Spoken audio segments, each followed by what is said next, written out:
of all. Api, indeed. Vastunam, entities. Bhava artaha, the original unmanifested, causal phase of material nature. Bhavati is. Stitaha, established. Tasha, of that unmanifest nature. Api, even. Bhagavan, the Supreme Personality of Godhead. Krishna, Lord Krishna. Kim, what? Atat, separate from him. Vastu, thing. Rupyatam, may be ascertained. So, translation. The original unmanifested form of material nature is the source of all material things, and the source of even that subtle material nature is the Supreme Personality of Godhead, Krishna. What then could one ascertain to be separate from him? So you can repeat. The original unmanifested form of material nature is the source of all material things. And the source of even that subtle material nature is the Supreme Personality of Godhead, Krishna. What then could one ascertain to be separate from him? So there's no purport to this text. So we'll read the next text with its purport. And the next text is actually a very famous text. Samashritadye padapallavam pallava palam plavam mahatpadam punya yashomurare vavamburirvasta vatsa padam param padam yadvipadam natesham. And the translation is, for those who have accepted the boat of the lotus feet of the Lord, who is the shelter of the cosmic manifestation and is famous as Murari, the enemy of the Mura demon. The ocean of the material world is like the water contained in a calf's hoofprint.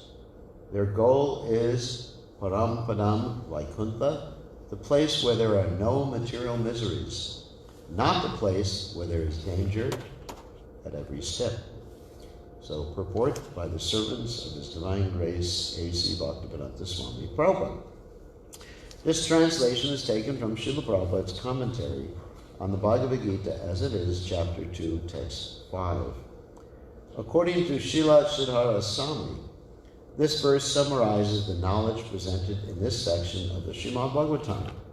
Lord Krishna's lotus feet are described as pallava, flower buds, because they are most tender and of pinkish hue. According to Srila Sanatana Goswami, the word pallava also indicates that Lord Krishna's lotus feet are just like desire trees, which can fulfill all the desires of the Lord's pure devotees. Even exalted devotees like Sri Narada, who are themselves the great shelter for the conditioned souls in this universe, personally take shelter of the lotus feet of Lord Sri Krishna. Thus, it is natural that when Lord Krishna manifested himself as all the young boys and calves of Vrindavan, their parents were more attractive to them than previously. Lord Krishna is the reservoir of all pleasure, and being all attractive, the ultimate object of everyone's love. So, Omagana Timidandasha Gananjana Shalakaya Chakshur Unmiritam Yena Tasmai Shigirve Namaha.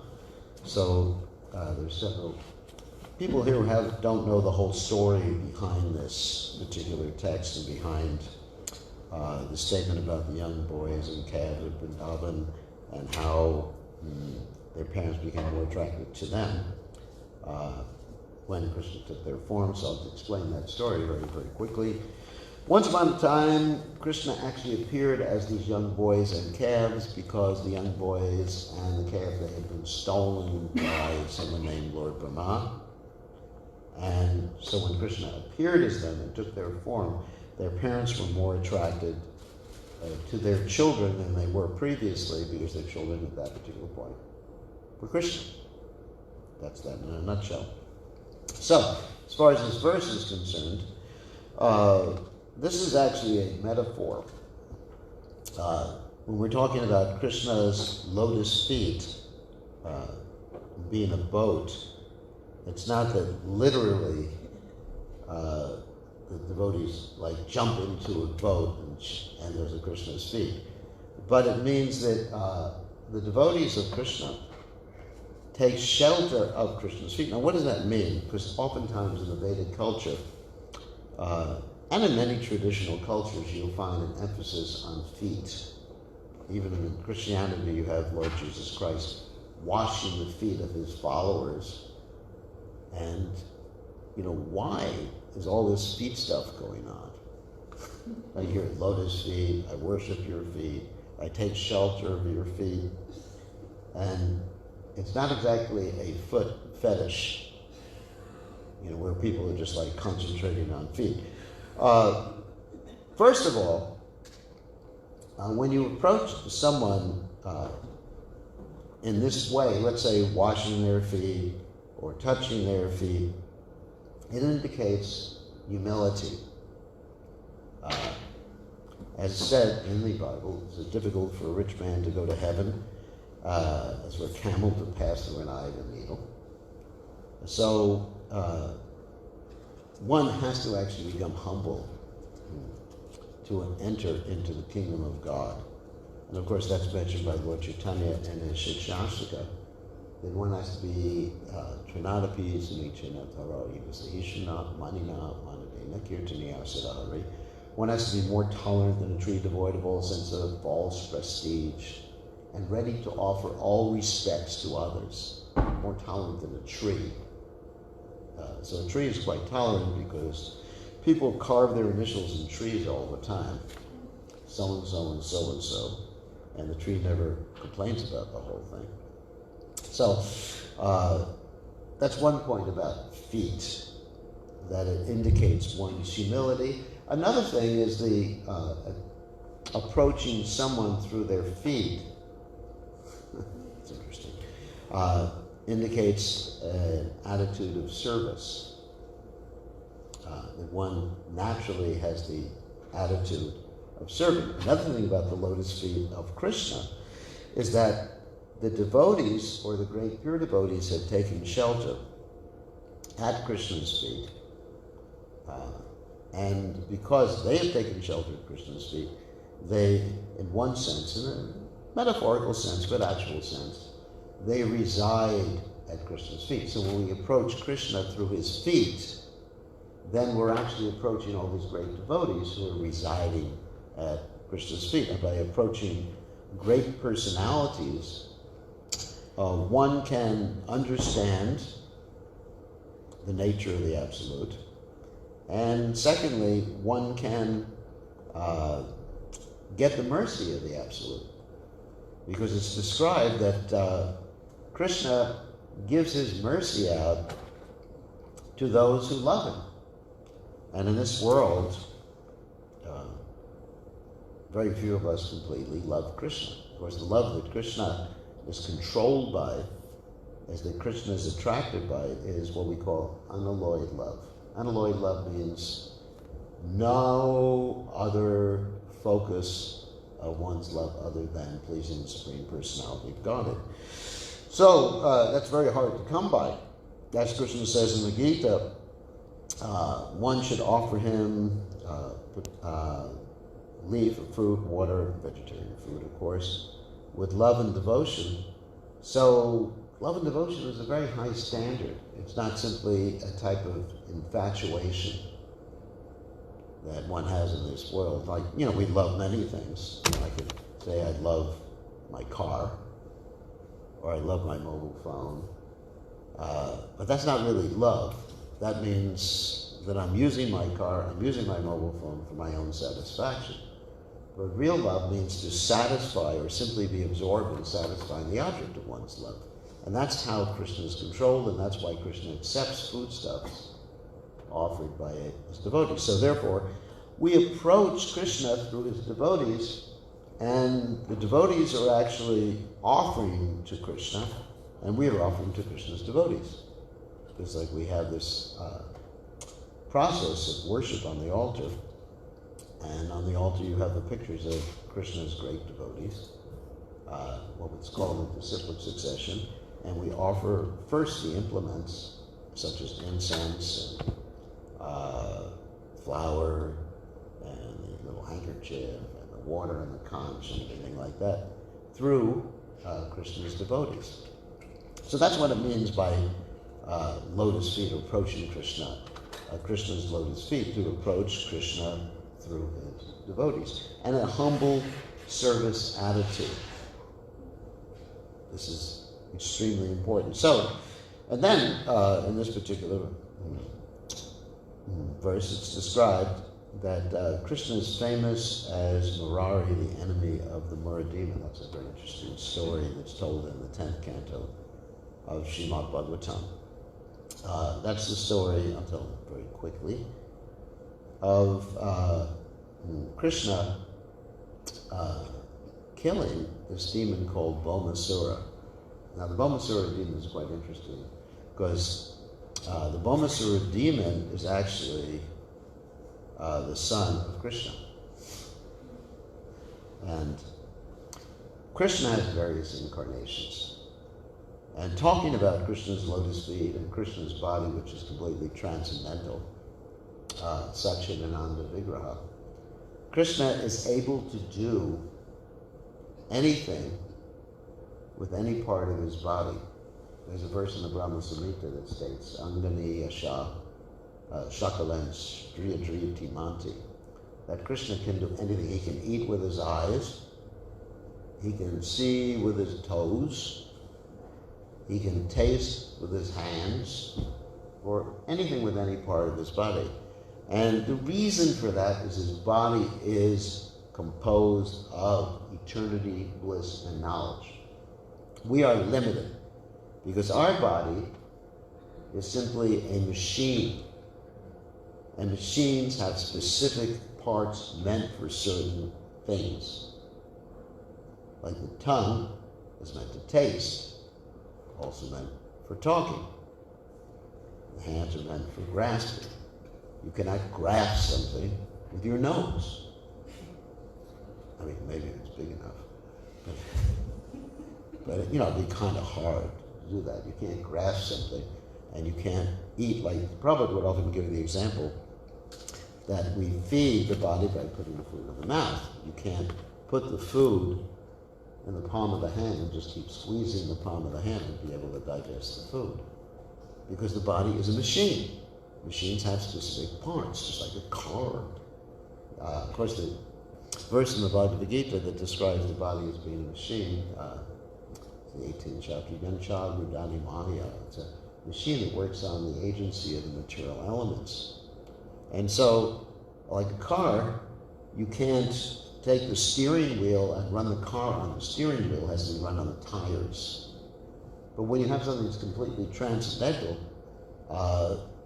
Krishna's transcendental body, which is not different from Krishna, Krishna can do anything with his body. Anything, or he can look any way he wants to, which is amazing. So Krishna has these various incarnations, or what's called avatars, means descending personalities from the spiritual world, which are all non-different than him. Advaita, Chuta, Nadi, Rananta Rupa, Madhyam Purana, Purasham, Navayovanam Cha. And he looks in all sorts of different ways. Sometimes Krishna appears as a half man, half lion. Sometimes he appears as a boar. A boar doesn't mean a boring person. It means a wild pig. Sometimes he appears as Hoyagriva, a person with a horse head. Sometimes he appears as a fish. Sometimes he appears in different human type of incarnations or appearances. So, anyway, so in this particular incarnation we can make reference to, Krishna appeared as a boar. That means a wild pig. And as a wild pig, he touched the earth planet. I can tell the whole story about the boar incarnation. He touched the earth planet, and as I mentioned before, because all of our senses are interchangeable, because he touched the earth planet, and the earth, the personification of the earth planet, because the earth is actually a person, and the earth gave birth to a little baby, and that baby was known as Boma.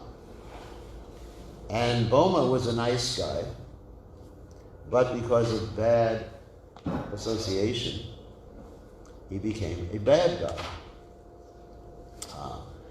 Actually, the Gita talks about this too, that one's situation in this world is due to association. Whoever you associate with, you become like that person or persons.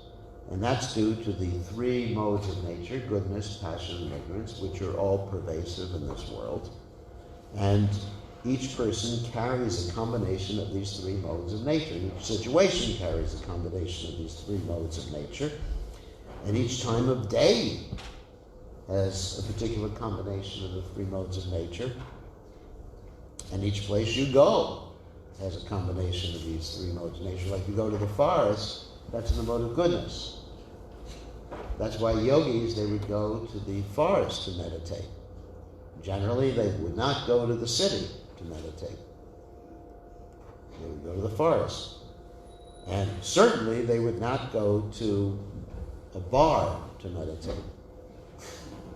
Because that's in the mode of ignorance. You know, goodness, passion, ignorance are the three modes.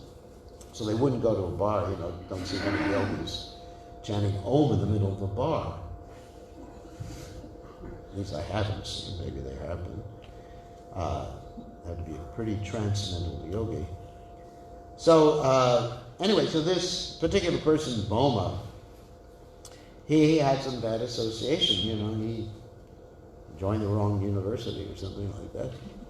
And because of that, he became really bad and he started kidnapping girls. These girls were princesses, not just ordinary run-of-the-mill girls. So he started kidnapping them, and he ended up, after a while, you know, 16,100 of them. It's quite a bit. That's a big kidnapper. So he kidnapped 16,100 girls, and Krishna wanted to rescue them, but also Krishna, he wanted to do other things too, like this Boma had also stolen someone's earrings. Actually, one of the high, what we call demigods in the universe, Aditi's earrings. He had also stolen an umbrella from one of the demigods. And so he was a really bad guy. So Krishna took his wife to attack this demon who happened to be his son in another incarnation. So he was called Boma Asura. The Asura means someone who is not good. Sura means good, Asura means not good. So he took his wife, and they were flying on the back of a big bird.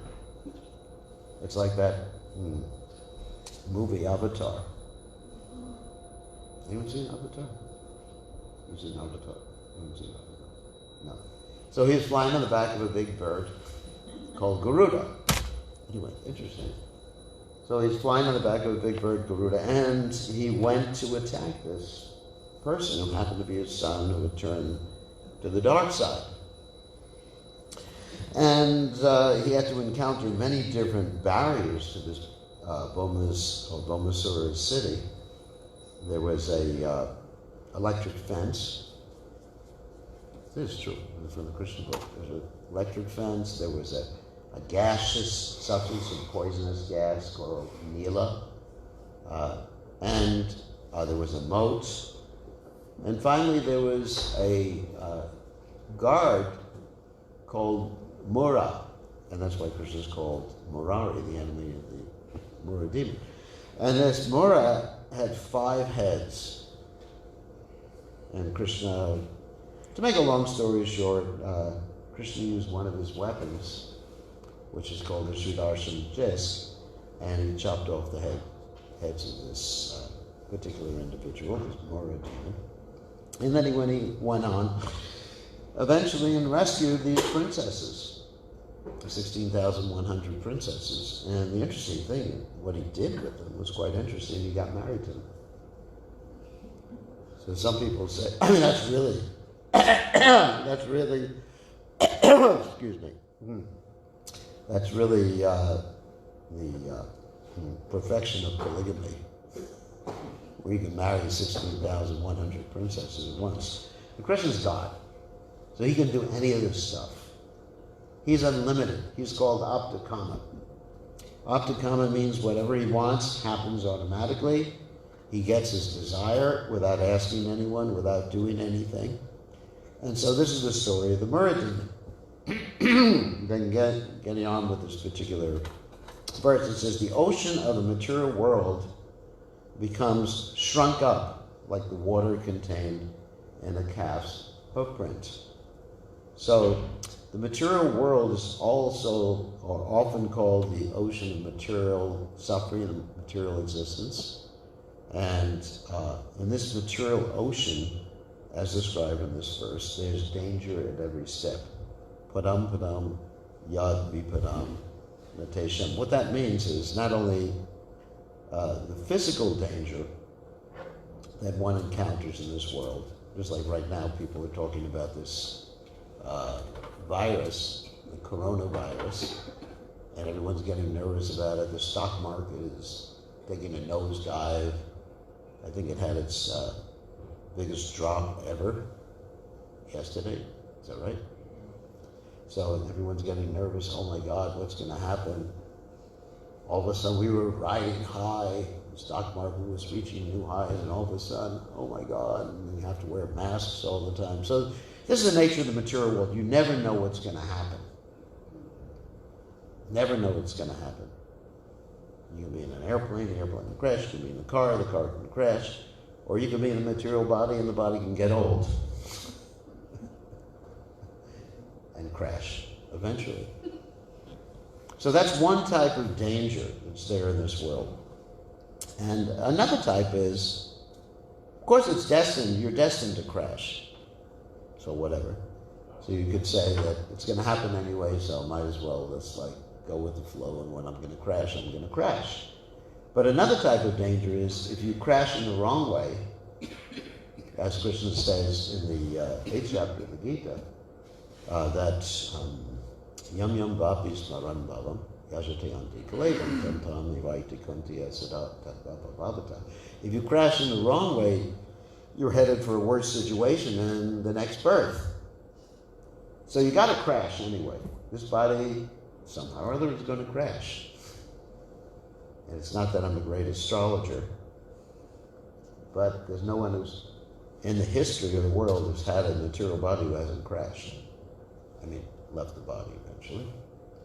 And whatever you're thinking of, whatever your consciousness is like when you crash. It's interesting, there was a movie once about a guy who crashed and he was thinking of his dog, and in the movie he actually became a dog. I don't remember what the movie's name was. But anyway, whatever you're thinking of when you crash, that's where you go in your next life. So that's really the greatest danger. Often described as the greatest danger is losing the opportunity to be a human being. Because the human being is meant for something different than animals are meant for. Animals are meant for eating, sleeping, mating, defending, and human beings, they can do it too, but that's not really what they're meant for. They're meant for self-realization. Tato Brahma Jigyasa. Now is the time to look for the absolute truth. Because we have certain faculties that animals don't have. Like we can ask the question about what is life all about? Where did we come from before we were born? Where are we going when we die? What is God like? What is the purpose of the material world? Animals generally don't ask those questions. So if one doesn't use the human being or the human body that one has been given for the proper purposes, then, as they say, use it or lose it. Then you just lose it. And next life you'll wake up as a puppy dog, or as a cockroach, any of those interesting creatures, or as a tree. Actually, probably one time was in visiting or preaching or speaking to people in a nudist colony, and Prabhupada said, well, they're walking around naked, so this is the next life they're going to be trees. Trees don't have any clothes. I guess they wear bark. But so Prabhupada made that statement. So you can be a tree, you can be a plant, you can be a cockroach, you can be a bird, or a monkey. And so that's a great danger. So if one takes up spiritual life, one can avoid that particular danger. That's the danger of the material world. That's what it means by danger at every step. And it's described here that one is able to cross over the ocean in a very easy way. In fact, the Acharyas describe in their purports to this particular verse that when a devotee, one who executes bhakti yoga, crosses over the ocean of material existence, this particular person, the bhakti yogi, doesn't even notice he's crossed over it. It was really interesting. In other words, it's just so automatic. I'm not even using the word automatic. It's just so spontaneous. I mean, you don't notice. Just like when you become attracted to something in this material world, you don't notice that you've lost attraction for everything else. Let's say you like something, whatever you like in this world. Let's say I was mentioning before about a Tesla. So, I look at a Tesla and forget about all the other cars. Hopefully we can find someone to finance me. But anyway. So it's similar, or, when one so-called falls in love in this world, they don't notice anything, even that there's a lamppost in front of them that they happen to run into. So when one actually becomes perfect in bhakti yoga, you don't even notice that you've actually transcended this world. It's just like you're in the spiritual realm. It's so easy. That's why, and we were talking about this before, that's why the bhakti yoga process is the quickest and easiest and topmost process. Previously this morning we were talking about the other processes of yoga, such as the Hatha yoga process. Hatha yoga is yam, niyam, asana, pranayam, pratyahara, dharana, dhyana, samadhi, ashtanga yoga. Takes a long time. Imagine, first of all, you have to give up things, and then you have to go to a secluded place, the jungle or the forest. That's how Hatha yoga is performed. And then you have to learn how to do all these asanas, control your mind, breathe in a certain way, pull back the senses and pull back your consciousness from the external world, fix it, dharana, dhyana, and then finally you're in samadhi. And so actually, Vahunam Janmanante, Janavamam Prapajate, Vasudeva Sarvamiti Samahatma Sadhurvas. Krishna says, after many, many births of doing this and also the other yoga process called Sankhya Yoga or Jnana Yoga, then one comes to the point of transcending. It takes a long time. A long time and a lot of endeavor and a lot of austerity. One has to control their eating, control their sleeping, so many things. And this is the 6th chapter of the Gita deals with this. So with Bhakti Yoga, it's automatic attraction. It's really easy. You just get, wow. Krishna is great, spiritual world is great, let's go for it. And that's it. Okay, no more asanas, thank God. No more pranayam, thank God. I can eat as much as I want, prasad, So it's actually much, much easier. And of course, Bhakti Yoga is composed of different steps, but all the steps give you many benefits. The first benefit, of course, one gets is immediate relief from all distress. That's the first thing you get from Bhakti Yoga. Even in the beginning stage, even in the practice stage, you get immediate relief from all distress. Beginning of all auspiciousness. I mean, there's different things you get. Ultimately you come to the point of being able to attract Krishna. Krishna, who is so powerful, he's God. He's the strongest, he's the most attractive, he's the most famous, he's the most intelligent, etc. You have the ability to even attract him by your love. It's the power of love. First, we become attracted to Krishna because he's the most attractive. All attractive things come from Krishna. That's why we're attracted to things in this world. We're attracted to a sunset, we're attracted to a Tesla,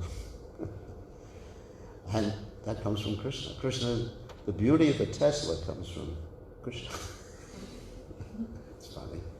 Anyway, never thought of it that way before. It comes from Krishna. And Krishna is ultimately, infinitely much more attractive than that. So, in other words, by practicing this yoga system, Bhakti Yoga, it's called devotional service and practice, which means the chanting and the offering of food to Krishna, then one becomes attracted and hearing about Krishna, that's the most important thing, hearing about Krishna, his different qualities, unlimited opulences, his unlimited power. One becomes attracted to him, and then you just fall in love with him. And not only do you love him, but you love everybody, because everybody is connected to him. So that's the method to achieving universal love. And then, when you achieve that stage, he becomes attracted to you. It's nice, isn't it? So that's a loving relationship that expands unlimitedly, which satisfies the self. Savai sam paradharma yato bhakti rahotsache ahoitukiya pratyata yaprasukasivati. This is the only thing that satisfies the self. And we're always looking for that type of loving relationship. But as stated in this great song, you can't get no satisfaction any other way. Remember the song? Can't get no satisfaction. Anyway. Anyway, that's the way to be satisfied, and that's it. I think we have to end now because it's time to greet the deities. All glories to his divine grace. Srila Prabhupada, Ki Jai.